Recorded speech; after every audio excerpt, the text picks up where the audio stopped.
Sam researches monetary systems transformation, past, present, and proposed, with a focus on social, ecological, and economic sustainability. Sam brings strategic lessons from past monetary reform victories into the service of progressive monetary reform today. In addition to leading research for the Money Justice Collaborative, Sam is a master's student at Duke University, where he researches monetary system design. He is an active participant at the Institute of New Economic Thinking, the Alliance for Just Money, the American Monetary Institute, Rethinking Economics International, and the Just Money Project. Previously, Sam helped build two associations that supported thousands of higher education institutions, governments, corporations, in implementing sustainability programs. Thank you, Sam. About the talk, how can monetary reform proponents build political power in support of their reform proposals? Can integrating monetary reform into larger movements change the game? This talk will present initial insights from 40 interviews conducted with leading monetary reformers, issue activists, and scholars. The interviews conducted by members of the Money Justice Collaborative explored opportunities to bridge the gap between monetary reform advocates and activists campaigning around issues such as climate, debt, human rights, and financial reform. The interviews uncovered ample opportunities for coalition building, as well as key challenges that must be overcome for successful collaboration. A forthcoming report will provide recommendations for activists, academics, and funders. And as we develop that report, we welcome reflections from AMI conference attendees. That's all of us today. So thank you, Sam, and the floor is yours. Go for it. Thank you. Great. Thank you. Well, I just want to start off by thanking the organizer of this convening and everyone who attends. It is a fantastic conference. I've been attending for 4 years, and every year it gets better. I've been so influenced by the people I've heard speak here. I always put it on my calendar. In fact, I had fun going through the last several years and pulling out some recordings from presentations that really influenced me, and I put those on my blog recently. So if you don't already come to this conference every year, I highly recommend that you do. So yeah, building multi-issue coalitions that can win monetary reforms. That's the project that we've been investigating, 45 interviews. And when I say we, this began as an independent study in my master's program at Duke University, where I was working with Dr. Dirk Philipson, and he recommended that as part of my research into the social, economic, and ecological impacts of monetary systems, and my question about why this topic wasn't more discussed among many of the activists and social movement communities that I've been part of in my life, that I go and do some deep listening and do some in-depth interviews. And that proved so revealing that I decided to expand that project with the collaboration of my colleagues in the Money Justice Collaborative. We're a small nonprofit project that's doing research and education and working on strategy for monetary reform movements, and really bringing it into communication with other movements that, like I said, I've been part of. So I want to thank Boyoung Lim and Benji Whitehurst and Natalie Facey for their work doing interviews, transcribing, organizing things. I also want to appreciate Michelle Lynn Cook, who brought us some experience and wisdom about Indigenous research methodologies that we were able to incorporate into our research protocol. And of course, thank you to the 45 interviewees, the experts and campaigners and scholars and monetary reformers that shared their wisdom and time. And this wouldn't be a modern academic presentation without acknowledging that wrangling 500 pages of interview transcripts and whatnot would have been very difficult without the help of some AI tools. And so what I'm going to do here is just outline or go over a few things. First of all, what motivated this research project, the key questions we were asking, and give you right up front some key takeaways. Then do kind of the academic piece of what was our method, and then go deeper into some findings and recommendations. So yeah, about the motivation, the Money Justice Collaborative, we have goals as a project. The first one, and we don't expect to achieve these by ourselves, right? Our goal is to help these things happen in the world. The first one is to make the creation and management of money supplies transparent and accountable. We believe that that's essential for a public resource that everyone depends on, that it be accountable. Secondly, to provide immediate relief for those harmed by current money systems. So we believe that people have been profoundly harmed by the way the current monetary system that's bank money creation centered operates. And we see that there are pathways by which very fast acting relief, such as a debt cancellation, can be achieved, or full employment programs and so on. Then finally, we believe that in the long term, money systems should be a foundation for well-being for all, fair, stable, sustainable, and publicly accountable. And I name all that to say that we also see that there are multiple monetary reform pathways by which that outcome could be achieved. So, public money we've heard about here, public banks as public utilities, as we heard about yesterday from Morgan Ricks, complementary currencies. There are many systems that we've seen that could meet those criteria. And so our question is really, where can we find the political power to win any one of these, or at least some significant move in the direction of those? And so, being that the monetary reform movement is a pretty small movement, small number of people, relatively speaking, small, resource base in terms of funds and tools and so on. A natural question is, are there more powerful, advocates that we can align ourselves with? And in particular, are there natural allies? And on the face of it, there should be a lot. We have all this scholarship, particularly over the last 10 years, that's clearly saying, look, the way money is created today is intensifying, a lot of economic problems, a lot of social problems, a lot of environmental concerns. And, these are topics that are very politically active, whether it's economic stagnation, public debt, household debt, unaffordability, unemployment, or, issues like poverty and inequality, or the affordable housing crisis, or climate change, right? So given that our current monetary system design is clearly intensifying each of these things, maybe there's some strong allies, some strong advocates that we could be in coalition with, but bizarrely, the reality is that the monetary reform movement is kind of floating outside of a lot of those conversations on its own. And so why is that, right? So let's go do some deep listening interviews. So the key, kind of questions we were asking is, why does this gap exist? Would bridging it be mutually beneficial, right? It doesn't really matter that the gap exists unless there's some reason to believe that if it didn't exist, it would make a difference. So that's really kind of a core question. And then what is needed to bridge it, right? What are some things that we can recommend? So the good news up front is that, understanding the gap reveals strategic and mutually beneficial opportunities, we believe, for bridging this gap, right? And we found that there's interest on both sides in doing that. And that there are specific untapped opportunities that we can point to. So now kind of moving into the methods part of this, we have conducted interviews with issue advocates as well as monetary reformers, but to try and talk to both sides of this, what we're calling a gap that could be bridged. But let me talk a little bit about who these issue-focused advocates are.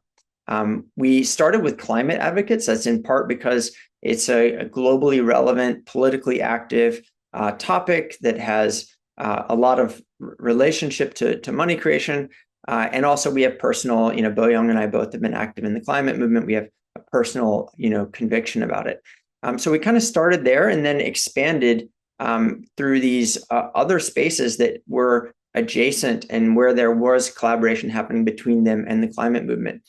And in particular, what we were focused on and how that happened in particular was that within the climate movement, we started with an explicit focus on climate movement activists that are already identified. They have already identified commercial banking as particularly problematic for the cause.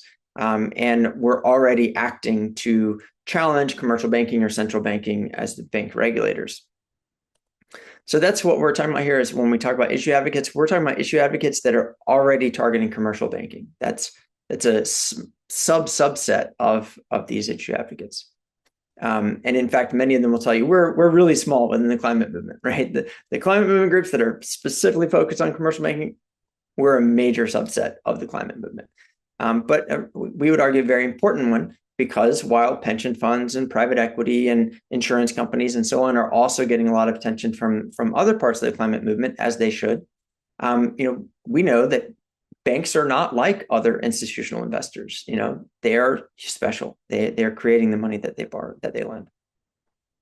When we were talking to the bank issued advocates, focused advocates, something that came up a lot was an issue of scholarship. There was a real desire to be leaning on very strong scholarship. And so we decided to, almost a kind of attitude of like, when we've, I actually had one of them say this to me, when I see this on a Brookings Institution letterhead, then maybe we'll get involved. So we went back and said, actually there are a lot of monetary scholars that we read as monetary reform activists that aren't necessarily activists themselves or aren't necessarily engaged with the climate movement. Let's go talk to them and see how would they like to be part of bridging this gap. So ultimately to date, we've interviewed about 45 people, more monetary reformers than issue advocates. We were going for about 3 parts each, but there's also some overlap between monetary reformers and the monetary scholars. And in a next phase, starting tomorrow, we're going to start interviewing some funders because what we heard from a number of folks is that it's going to take some funding to really support this bridging, and also this is very fundable.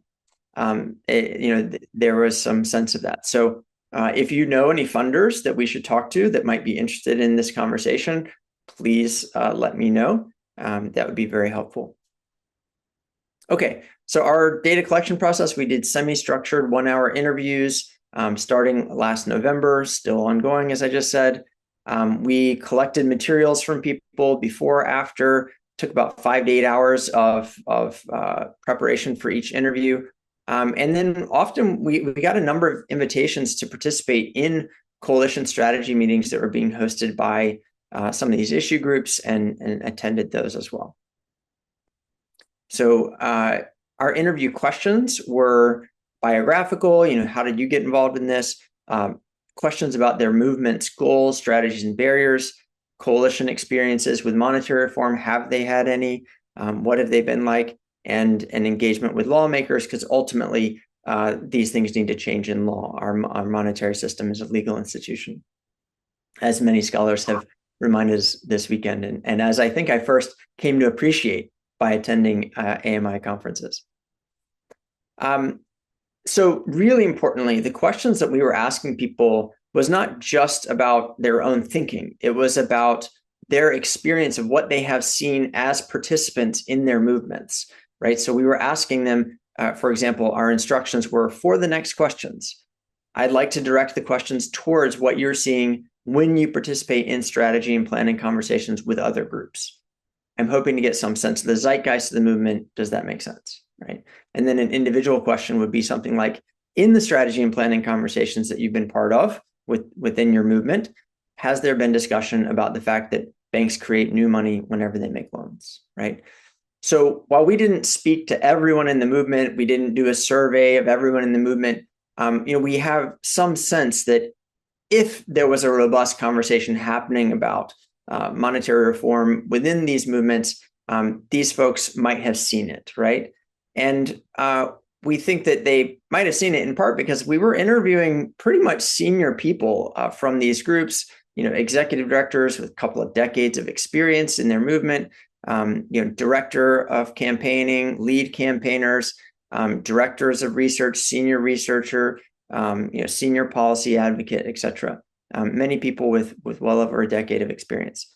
So when they're telling us, this is the nature of the conversation that we're seeing within the strategy planning conversations of our movement, particularly as it comes to commercial banking, we think we have a decent insight.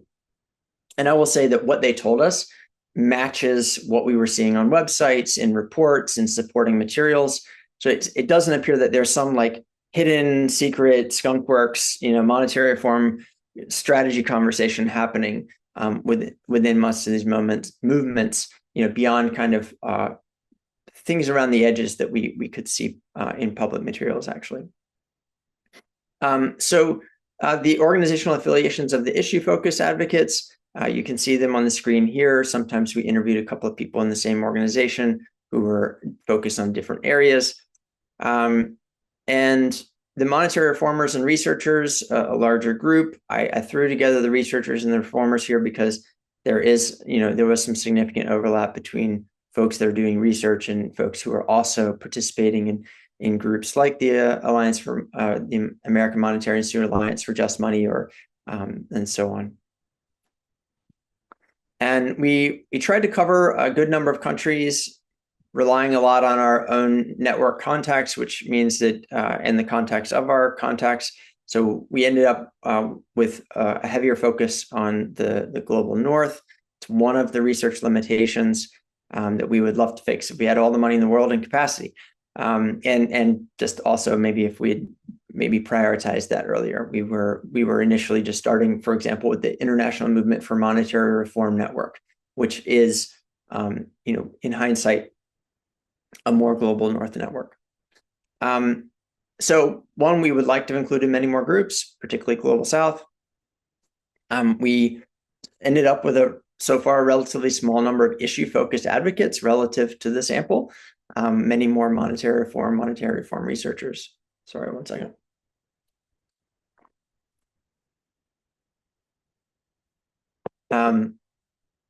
And yeah, I think we're just gonna move on. We got time going here. So, okay, so some key findings and recommendations for you. There are so many findings. There are so many things I could share with you. There are so many things I could recommend based on what we learned. I'm just going to be able to touch on 3 of them. And one thing that could be done. One of the hopes of all of this research and listening is that we can shortcut, the process for other monetary reformers that might want to, might be interested in bridging the kind of gap that we're talking about here, to get up to speed on how to do that well, how to meet people where they're at, without having to, do many hours of deep listening, interviews, and literature review, and all of these things. So we can't communicate all that within this presentation. Maybe there can be some further conversations. We're working on a report. It's even in there, we probably can't get it all in.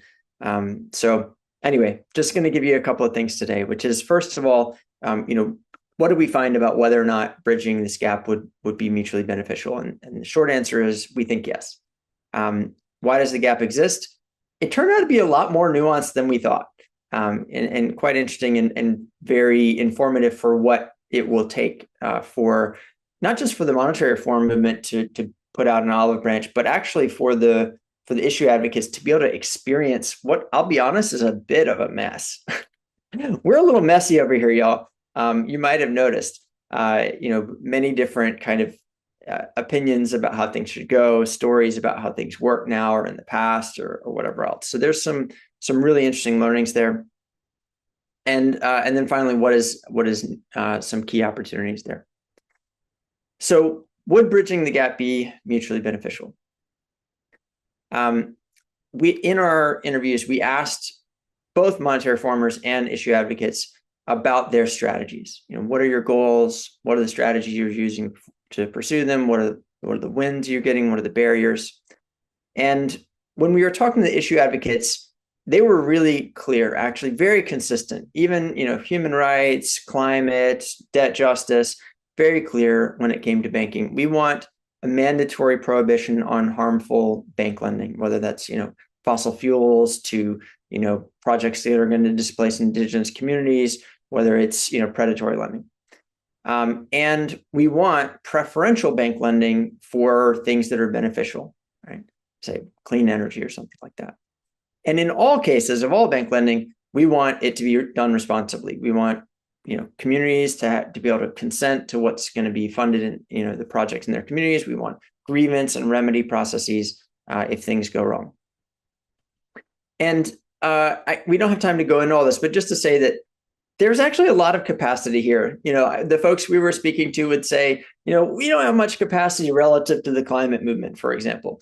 But actually, they have enough resources that they are taking a very multi-pronged approach, from legal strategies, shareholder activism, consumer demand, pressure campaigns, and so on. So relative to the monetary reform movement, there's a lot of capacity here. And obviously, that's not just for us to step in and go, ooh, great, this is all for us. That will never happen. But just to say that there is, relative to us, a lot of capacity here and a lot of strategic thinking and really, really smart actors. One thing that was really interesting is that within their strategies, an important, very important part is narrative strategy, which is what's the story that we're telling, what's the argument that we're making about why change is needed.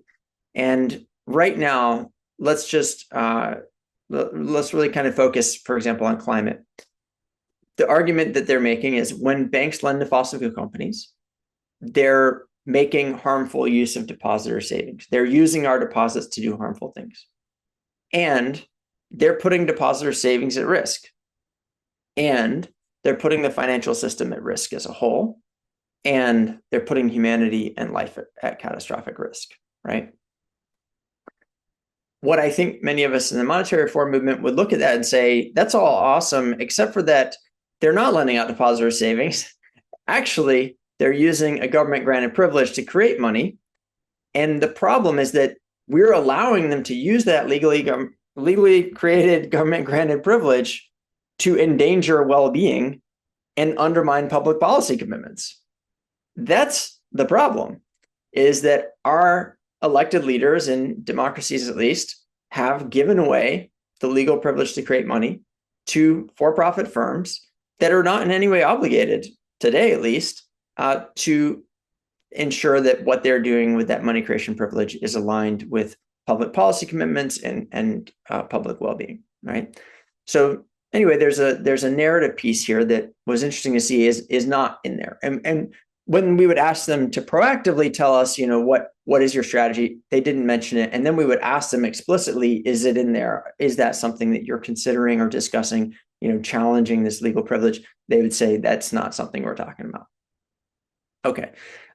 They've had a lot of wins that are really admirable for the scale of their capacity versus the global banking system. Some voluntary commitments, reporting requirements, and so on. But a lot of them are getting rolled back right now, which is very frustrating. And actually it's creating a space for some reconsideration and big picture thinking. So there's an opening there.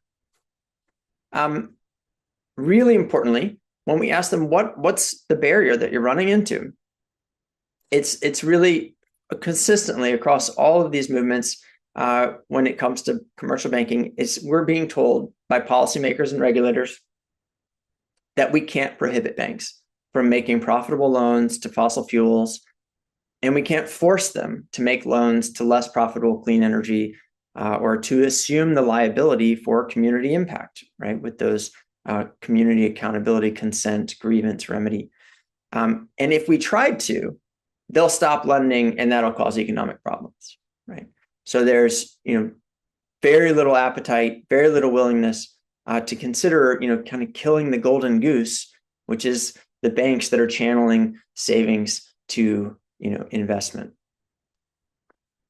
And what's important about that is that specific barrier is something that monetary reform, in my opinion, has an answer to, right? Which is different than the answer that most of them are pursuing right now, right? Most of them are saying, well, actually, maybe it'll be a little bit risky to block banks from this or that, but it's more risky to let them lend to climate change,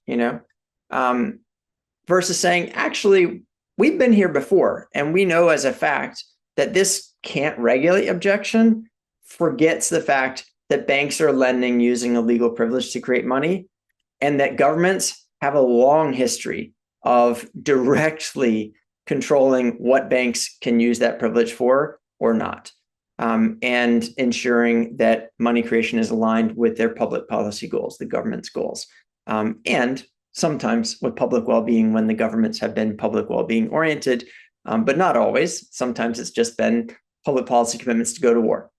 Let's be real.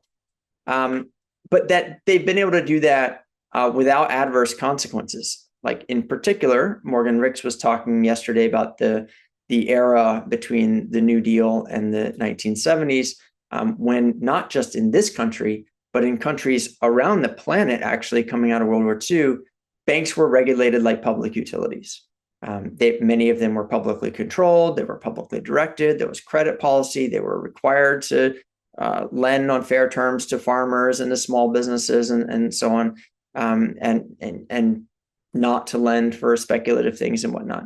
And during that time, globally, we saw less financial instability, no banking crises. We saw falling public debt. We saw the highest economic growth in the last 100 years. So the idea that we are going to sacrifice economic growth, stability, all of these things if we start telling banks what to do with regards to what they will lend to and what they will not lend to, this is, as monetary reformers, I think we know this is BS, and we can show that. And we can also show them that such changes can be made rapidly and with great effect, right? That this idea that this is impossible or will take a long, long time to have any kind of big effect is not true. And that legal scholars and advocates that we know of have already prepared policies that would do that today, right? These are all things that when we were talking to these advocates, some of them would ask, say, well, what are you talking about? This idea of challenging the legal privilege that banks can create money. And I would say, basically, this story right here. And, they would say, wow, that's interesting. And I just wanted, we actually heard from Bob Hockett yesterday, but I have this quote that I like to use, which is, him saying, look, if we target the right parts of the right regulations or statutes with very small tweaks that can very quickly shift from speculative finance to public productive purpose finance can quickly shift. We can very quickly shift from speculative finance to productive finance, a full public banking platform, or both. And that is, that is something that most people are not aware of, right? It took me years of kind of being here and being down in the weeds to recognize that actually there are some small things that can be done that would make a huge difference and really fast. So in these conversations, we got some gauge of whether or not there would be interest in, entertaining these conversations. And we heard things such as, I find your argument very compelling. I find it very convincing. It would be good to hear more. You got me thinking a lot about what is the overlap. That's really fascinating. That opens up new campaign opportunities. Absolutely. It's incredible. I have a million questions. What role would we play in all of this? If the narrative can be made in a compelling way, I think there's appetite, right? And on the monetary reformer side, we heard, similar interests. Like, we need to have clear mandates from these issue groups because they're the ones that are going to pass it, get it passed on a political level. It's not us monetary reformers, right? Or I'm not only welcome of issue activist engagement, I'm desperate to have it, to see it, right? And so just to kind of conclude there, we see mutual benefit for both sides. Oops, my slide is unrolling here on an odd fashion. For the issue advocates, there's a new narrative strategy that we can offer that at least right now they're telling us they're not discussing. We have deep expertise in the monetary system design and legal history and institutional history, including the spiritual and philosophical history that Marissa was talking about. For monetary reformers, there's public and political relevance that comes with these other issues that are more politically salient. There's a lot of campaign expertise, grassroots mobilization capabilities, communications. They have a lot of institutional relationships inside, and a lot of expertise in these movements on building good coalitions. So why does this gap exist? I thought it was going to be really straightforward, but it's more complicated than I thought, and there's some good lessons there for us there, or things to think about at least. One is that there's actually surprisingly few attempts to bridge this gap from both directions. We had a question, we had these 3 questions in our interview. One is, have you personally been part of any efforts to build coalitions between monetary reformers and issue focus groups? And there was almost none. I don't want to say none, but it was like very rare. It would be something like, one time there was this conference where there were climate people and there were monetary reformers, and we kind of talked to each other, 10 years ago. It was surprisingly rare. Then we would ask, have you ever been asked to represent a monetary reform group in the strategy and planning conversations that are being led by issue focused groups? Very rare. To the extent that it was happening, it was largely just 1 or 2 groups that have invested quite a bit in trying to build some bridges there. We would ask, thinking about some of the monetary reform conferences or online programs you've attended, how frequently do you hear speakers representing issue-focused activist groups? And we would kind of ask the opposite question for the issue-focused groups. And the answer was like pretty rare, right? Think about this conference, how many people that are working in, reclaim finance or, Ergewald or, Bank Track or some of these climate groups that are explicitly working on commercial banking day in and day out are here presenting about their work, right? Might be something to entertain in the future. I'm not criticizing anything. I'm just saying that that's what we're talking about. Like, there's not a direct dialogue happening there. For many people, they're not experiencing that crosstalk.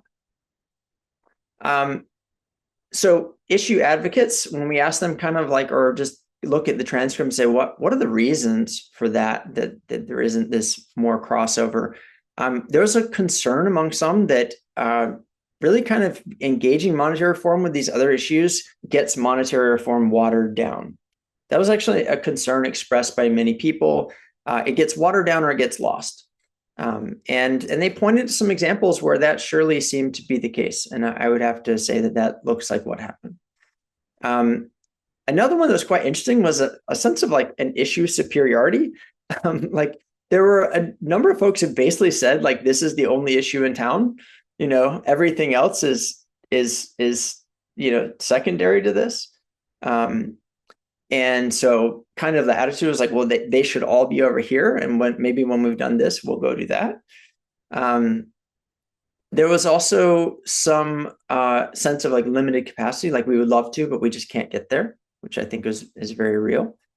And there was also some issue antagonism. There actually are folks who are hey, I don't like it when there are these issue groups coming in here saying, hey, this monetary reform thing is something that could, pay for climate change solutions, or whatever else, because now we get into people's hobby horses of what they want to fund, and, and so on. And we lose the focus just on how the monetary system works. And I don't like climate. I don't agree with climate change, right? And so we get into these disagreements that aren't about the monetary system, that people felt were unhelpful. And so they were antagonistic towards bringing other issues in.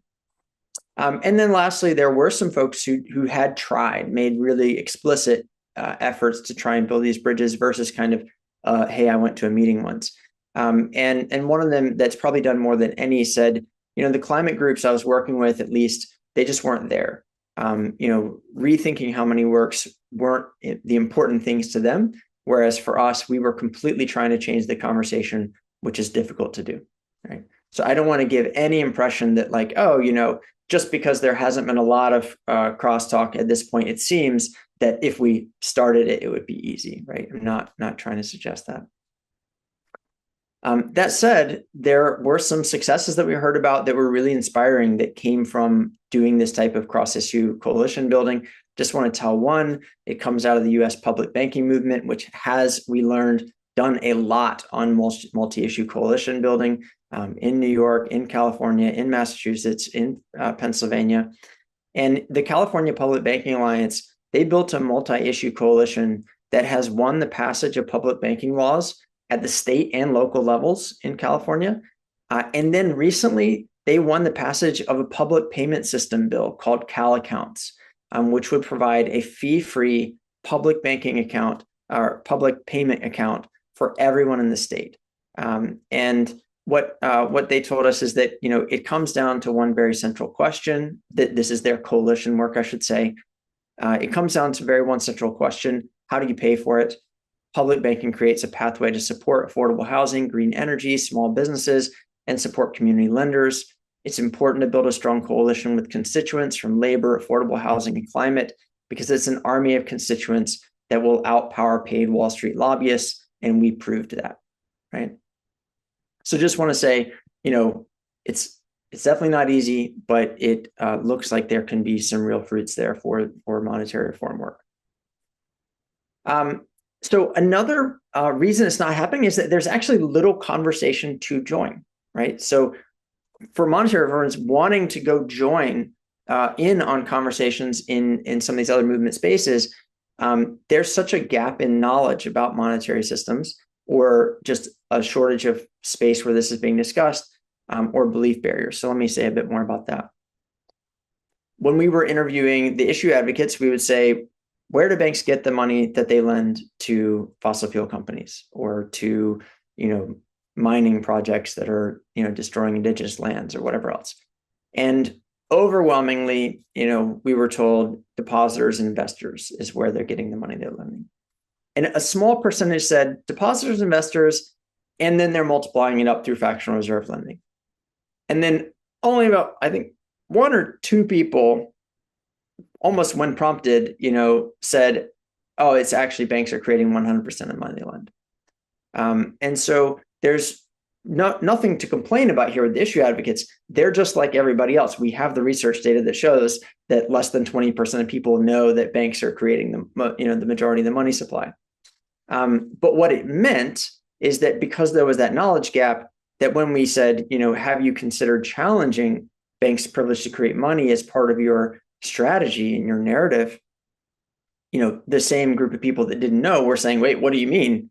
Banks create money? Tell me more, right?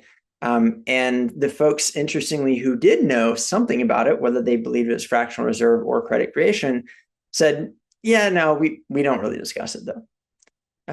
And we would say kind of, why not? Or actually a lot of times they would just volunteer, why not? And they would say, just doesn't seem winnable. It's kind of hard to explain, hard to understand, that's why we don't discuss it. So we actually would explicitly ask them though, is this something you're discussing? And we would hear things like this. This is, one of the bigger block here. It says, it may surprise you that an organization such as ours can try to influence bank transactions for a long time and really never, ever discuss the money creation aspect of banks. And that was somebody who'd been in the movement for 30 years, leading one of the leading organizations in campaigning against commercial banks around climate, and knew about fractional reserve lending and was saying that, right? Nobody's discussing this. It's mentioned, but we don't really talk about it, what it mean for us. In the tax justice movement, no, that's not part of the conversation we're having, but maybe we should. In the financial reform movement, I wouldn't say zero, but very little. Debt justice, no, I don't think I've ever heard anyone challenge the ability of banks to create money. And then something profound that was said by one of the human rights people was, not really. Most of the conversations we're having is just trying to keep people alive. And I just want to name that one because, we want to be really careful when we're engaging these communities that we have answers to their problems, right? And when the problem that these movements are sometimes just trying to solve is just trying to keep people alive, we should be cautious about walking in and say, we have an answer, that you need, right? So in terms of issue advocate concerns, some of the reasons why they either hadn't been forwarding this conversation within their communities when they did know about bank money creation, or what came up for them when they heard about it in our conversations, were things like it's too big, it's not our issue, there's not funding for that, and so on. But just to give you one quote here, this is again from that same climate leader who said, we don't see what we can concretely change about it. Like, I know about it, but we don't see what we can change about it. I don't want to spend my time on things that I feel I can't change. So I think that explains partly why we're taking a lot of what the banking sector is and does as granted. Now, what's interesting is that somebody has been spending 30 years trying to knock down the financial center of the world, in the commercial banking system, right? So for someone like that to say, I just don't know, it seems too big to try and change it, right? It's like, well, you've got some chutzpah, right? You've definitely taken on a big challenge. And what would it mean if we could connect you with some legal scholars and others who could show you that actually this is really, really possible, and that our political leaders aren't aware of their own former legislators' knowledge on this system and how it could be different. So just in closing, I want to give you very quickly just a couple. There are so many things that I could name as potential opportunities to pursue. But one is to be proactive in creating dialogue in a couple of specific ways. One is, again, I don't think everybody should go do 45 deep listening interviews, but, hopefully through being thoughtful about how you're approaching folks, looking at their materials, and maybe also learning from our research, be prepared to have dialogues that speak to their priorities and needs in a sensitive way. And open direct dialogue, and also in publications, have dialogue with issue activists in spaces where they're already dialoguing, such as in publications that are targeted their audience. Attend and present at convenings that are organized by and for issue advocates. And it's pretty funny, like I actually only started asking the activists during these conversations, where would be a place that I might be invited or welcome to present, right? And it never occurred to me how many different places there might be that I could go if I asked, right? And so another one is we really need some spaces, as the human rights advocate said here, we need spaces to engage these conversations. There's such a lack of knowledge. We need to expand the conversation beyond just the reformers, right? So how can we host some spaces for going deep, not just a webinar, but a place where we can actually say, let's roll up our sleeves and talk about whether or not there's something here that is worth coalescing around. Importantly, somebody named that some of the funding that they've seen come in to work on this has been when issue focus groups and monetary reformers have gone and requested funding together. So very important strategy there. And just to hold up a success story here that I think is advanced, but could be worth modeling at some point, is a Finance for Campaigners school that's run by one of the lead climate campaigners in Germany. They host it for campaigners around the world that are targeting the financial sector around climate change. It's not specific to banking, it's the whole financial sector.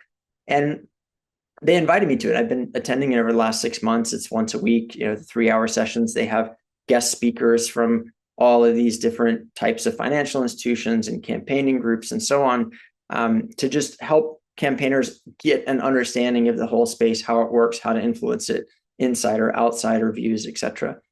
What if we did a money for campaigners school, right? That's like monetary systems for campaigners, and something like that, where you had issue activists coming in and speaking, as well as monetary experts, and you had it organized around actually trying to make some change. A second one is to curate expertise. We had a number of folks say, like credibility is kind of a big issue here. Then you don't want to be termed crazy, you don't want to be conspiracy, and also like you're saying things that are pretty out there for me even. So like, where's your evidence, right? And one of them explicitly said, let the academics write about it and make noise about it, and then maybe we'll reconsider our position, right? Now, obviously, I can turn to that person and start curating a bunch of, my bibliography and so on for them. But actually, what would be more powerful would be if we were to commission some of these experts to speak specifically to them. And I want to name that because that's something that a success story here that's recounted in this book, Winning Hearts and Minds, is exactly that. There was some funding gotten together to pay academics to produce a strategy for central banking law that would be a narrative strategy and a legal strategy for getting central banks to actually take on climate change and as part of their mandate and regulate commercial banks around it. And there are a number of things that have come out of that: reporting requirements that the European Central Bank has imposed on banks, a collateral framework that incorporates some sustainability things, risk assessments, transition plans for climate.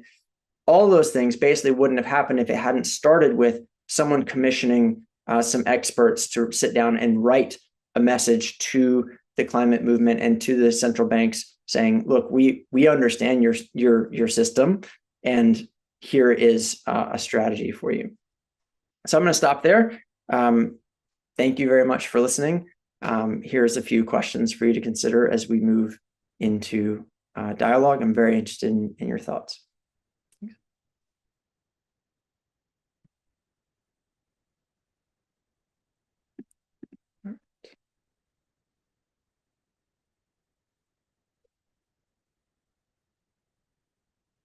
Stephen, you're muted.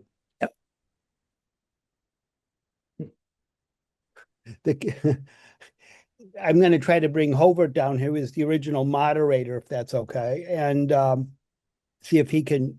He may have a question for you too.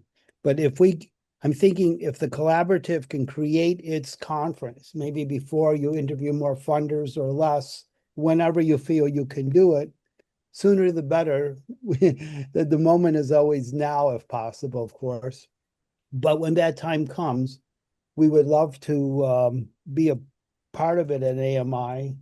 And I was going to ask if somebody was participating, but I'm thinking of UK and Positive Money, and it seems like you may have interviewed somebody over there with them, because I can feel that influence, maybe from the biz too, even.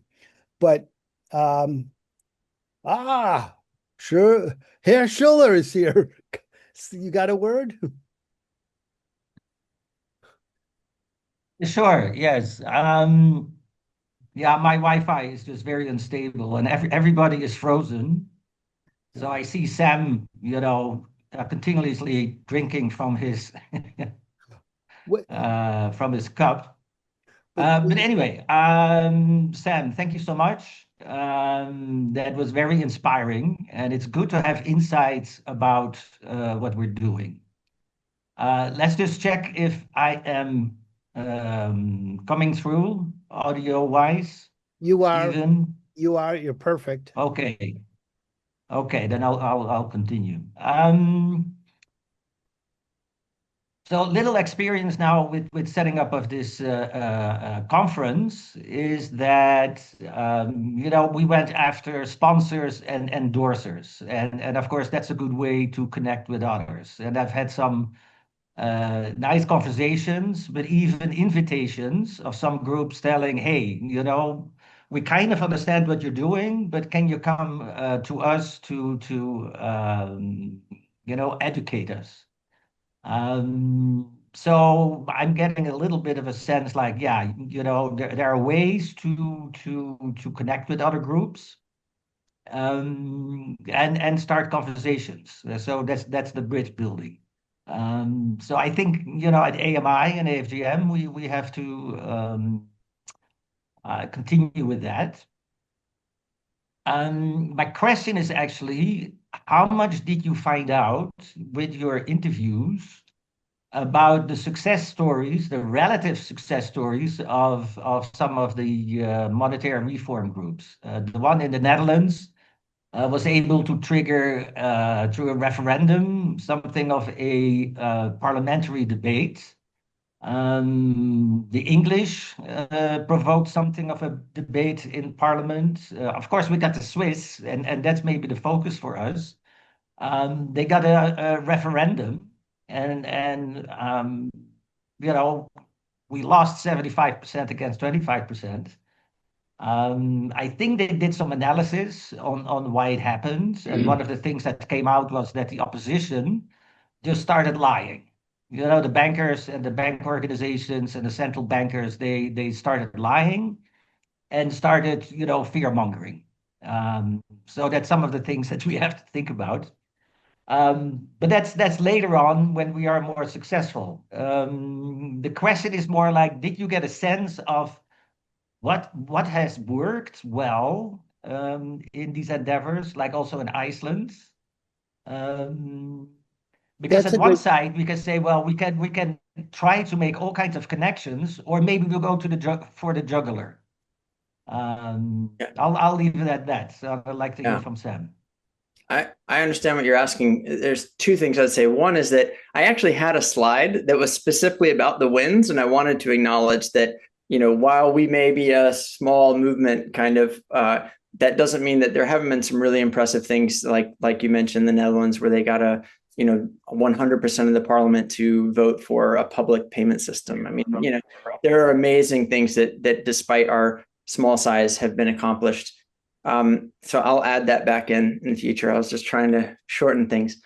The second thing is that I think that we can look at these more recent wins, such as the Public Banking Acts in the United States, for example, and those wins in Europe, and say, they haven't always gotten implemented, right? There's a lot of ways to kill these things after the legislation is passed. And what I actually like to look to for success stories is not recent events, but is actually more past events where really wholesale changes happened, such as is talked about in Eric Monet's excellent book, Controlling Credit. So coming out of the Great Depression, post-World War, there was around the world, governments turned their banks into public utilities for a couple of decades, to not 100%, but radically different than we've had over the last 50 years. And when you read those accounts, it was very technocratic. It was very elite led. It was very insider done. And that lesson to me is that, and when you hear, Professor Baradaran's talk just now, the truth of the matter is that we live in a power structure that is highly concentrated and led by elites for many reasons, including the fact that this system is actually super technical and technocratic, and changing it, requires a lot of parts and pieces and people. So in terms of a strategy for change, what we know is that many of the people that are in those positions of elite power today, or maybe in the future, don't even know that those options exist. They don't even know that those levers are there to be pulled. Right now in Europe, they are facing a fiscal space crisis like crazy across the entire continent. And what we know is that most of the political leaders there have no idea that they could be using credit policy, for example, or other means to obligate their banks to lend in preferential ways.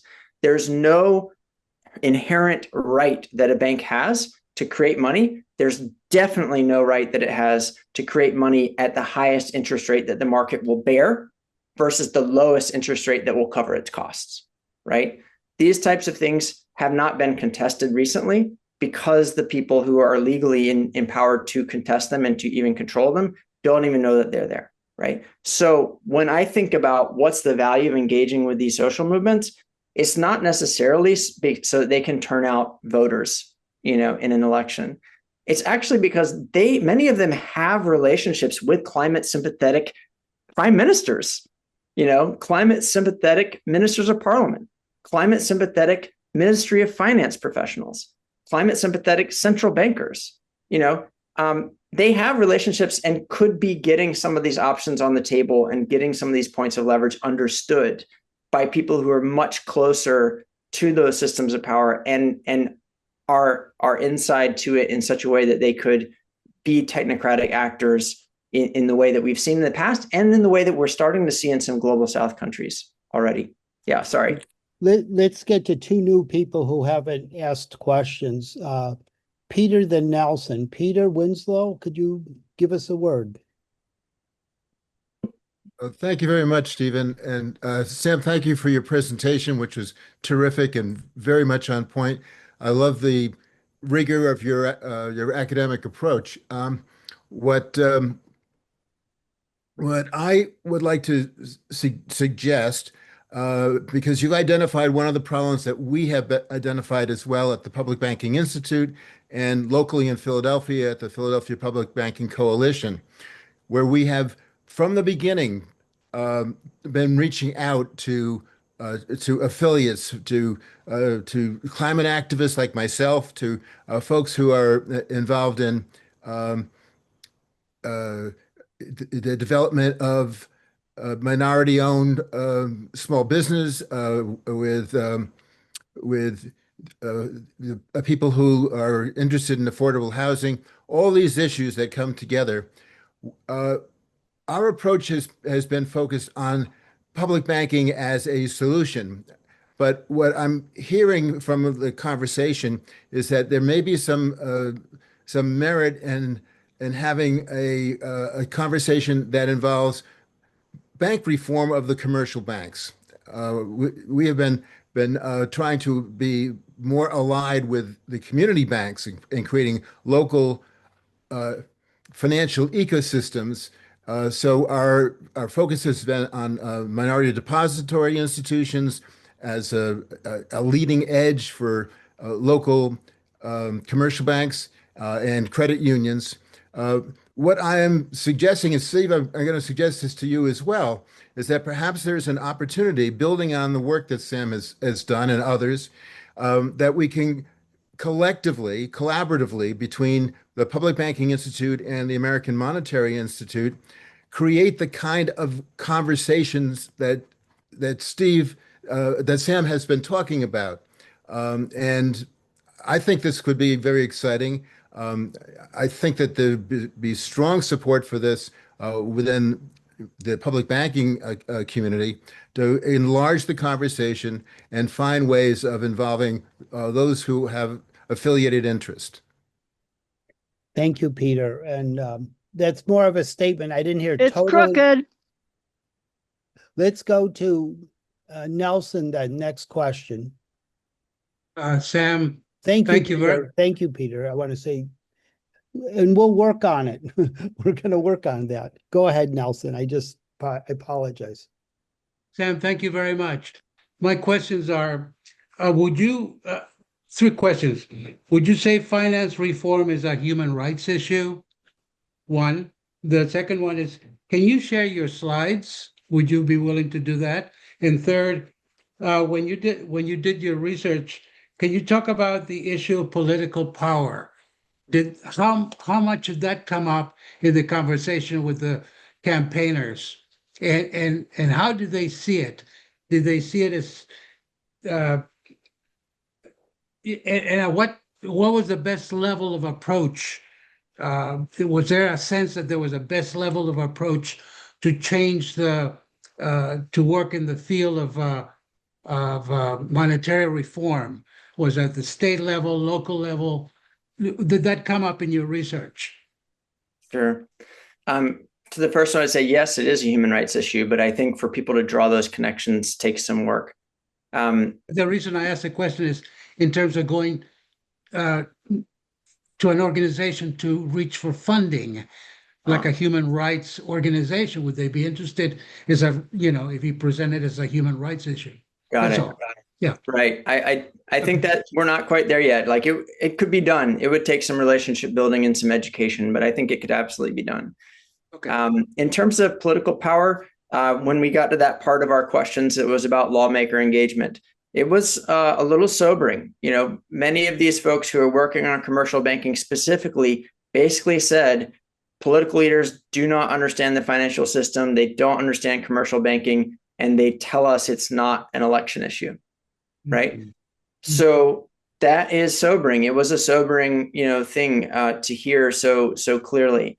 And it's part of the reason why they're more focused on targeting regulator policymakers. So at central banks and so on, with in some ways moral suasion more than anything else. So I'll stop there.